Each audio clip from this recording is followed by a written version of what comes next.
अखन अहाँ सब सुन रहल छी अमचन म्यूजिक की शानदार प्रस्तुति।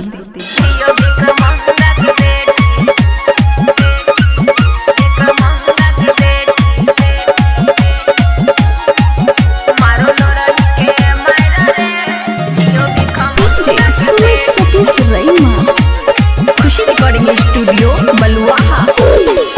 गजन करई छौ बेटा, गजन करई छौ बेटा, तोर मोगी के गायर रे। छियो भिख मंगा के बेटी, छियो भिख मंगा के बेटी, मारो लो रही के मायरा रे। छियो भिख मंगा के बेटी, मारो लो रही के मायरा रे।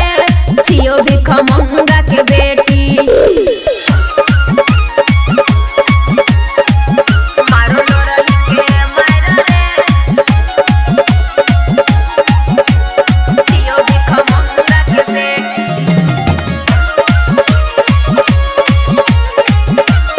खुशी रिकॉर्डिंग स्टूडियो बलुआहा।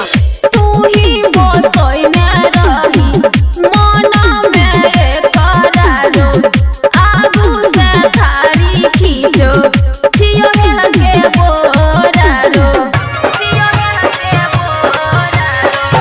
तू ही बसोई में रही मन में करारो, आगू से थारी खींचो, छियो हेल के बोरारो।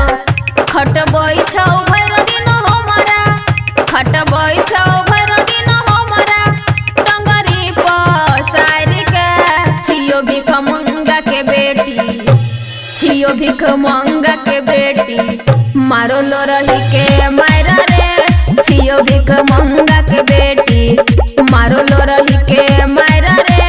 छियो भिख मंगा के बेटी,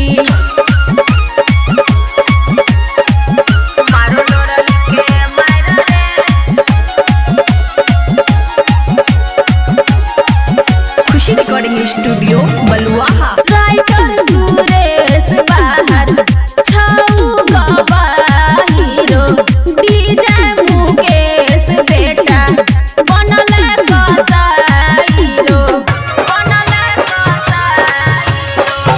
राइटर सुरेश बाहर छौ गवाहीरो, डीजे मुकेश बेटा बनल कसाईरो। दीपाल के मन करो, दीपाल के मन करो, मरत मटिया तेल ढार के।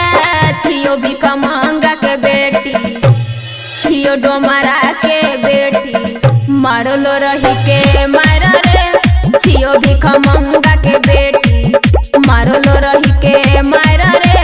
छियो डोमरा के बेटी, गजन करई छौ बेटा, गजन करई छौ बेटा, तोर मोगी के गायर रे। छियो भिख मंगा के बेटी, छियो भिख मंगा के बेटी, मारो लो रही के मायरा रे। छियो भिख मंगा के बेटी, मारो लो रही के मायरा रे।